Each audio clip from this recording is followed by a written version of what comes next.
She crawled through the grass every morning for 23 years, believing that today might be the day her legs would remember how to carry her. The house on the hill watched her daily pilgrimage with the patient indifference of wood and stone, never offering encouragement, never suggesting she stop trying. Christina had been 17 when the fever took her legs away.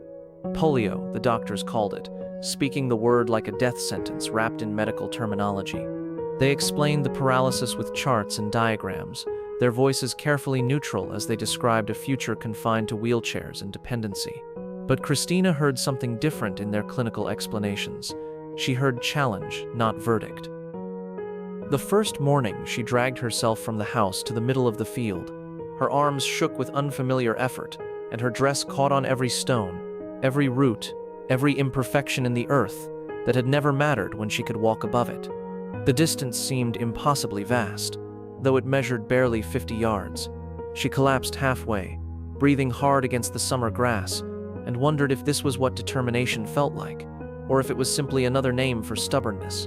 But she returned the next morning, and the morning after that, through autumn rain that soaked through her clothes and made the ground slippery beneath her palms, through winter snow that numbed her fingers and turned her daily crawl into an expedition of survival, through spring mud that clung to her dress and left tracks of her struggle across the field like evidence of some secret war. The neighbors stopped commenting after the first year. They had exhausted their supply of gentle suggestions about accepting reality, about making peace with limitation, about finding dignity in stillness rather than this daily display of what they considered futile defiance. They learned to look away when she emerged from the house each morning, pulling herself across the grass with methodical determination that made them uncomfortable in ways they couldn't articulate. Her family watched from windows with expressions that shifted over the years from hope to concern, to a kind of resigned sadness that was harder to bear than their initial optimism had been. Her mother stopped asking about progress, stopped mentioning the physical therapy exercises that Christina had abandoned in favor of this self-designed rehabilitation. The grass knew her body better than any doctor ever had. It had learned the exact pressure of her palms, the pattern of her movement, the way she favored her left side when fatigue made her right arm tremble. Seasons changed the texture beneath her hands, brittle in winter, soft in spring, coarse in summer drought, but her routine never varied. Morning crawl to the center of the field, afternoon rest, evening struggle back to the house. Some days, she told herself, she felt sensation returning, tiny electric whispers in muscles that had been silent for months, then years. She learned to interpret every twinge, every phantom feeling as evidence that her daily pilgrimage was working, that persistence could overcome biology, that will could rewrite the verdict that medicine had pronounced over her body. The field became her world, its boundaries more familiar than the rooms of the house where she slept. She knew every depression where rainwater collected, every patch where the grass grew thicker, every slope that made her journey marginally easier or impossibly harder, depending on direction. The landscape that had once been merely the view from her bedroom window became an intimate geography of struggle, mapped by thousands of repetitive journeys across the same small space.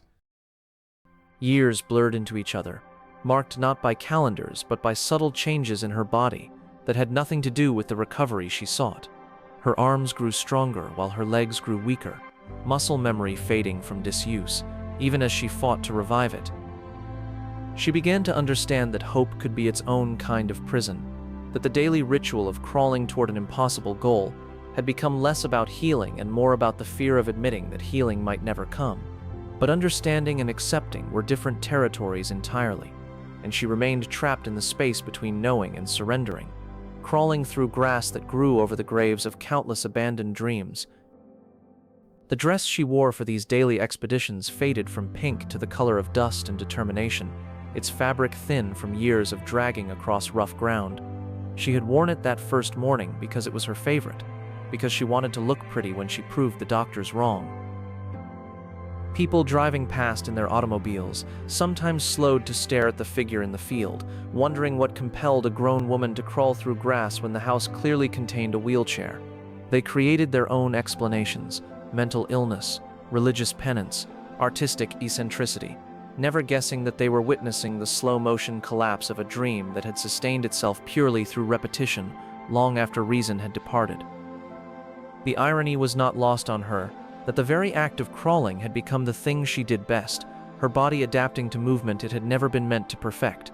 She could navigate the field with her eyes closed now, reading the terrain through her palms, anticipating every obstacle. Winter mornings were the hardest, when frost made the grass brittle as glass beneath her hands, and the house seemed impossibly distant from the center of the field. But these were also the mornings when her determination felt purest, uncomplicated by the false optimism that warm weather could encourage. In winter, her crawling was simply endurance, and endurance felt more honest than hope. She had become an expert in the very limitation she was trying to overcome, a master of the motion she hoped to abandon, perfecting the very thing that symbolized her failure to achieve what she truly wanted. The day she finally understood that her legs would never work again came on a morning that felt identical to all the others.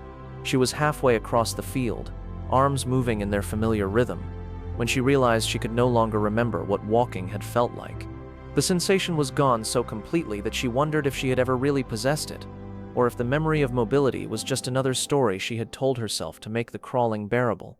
She stopped moving and looked back toward the house, calculating the distance with eyes that had measured this space thousands of times.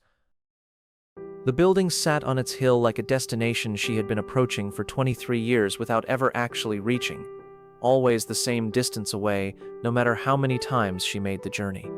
She understood then that the house had never been the destination at all. The crawling itself had become the destination, and she had arrived at it every single day. But understanding the futility of her daily ritual did not release her from it. The next morning found her back in the field, back in her faded dress, back in the endless journey toward a house that would always be exactly as far away as it had been the day before.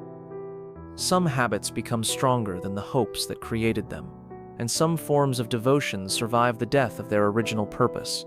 The grass continued to grow around her, indifferent to her struggle, marking time in its own seasonal rhythm, while she marked it in repetitive motions that led nowhere except back to where she had always been.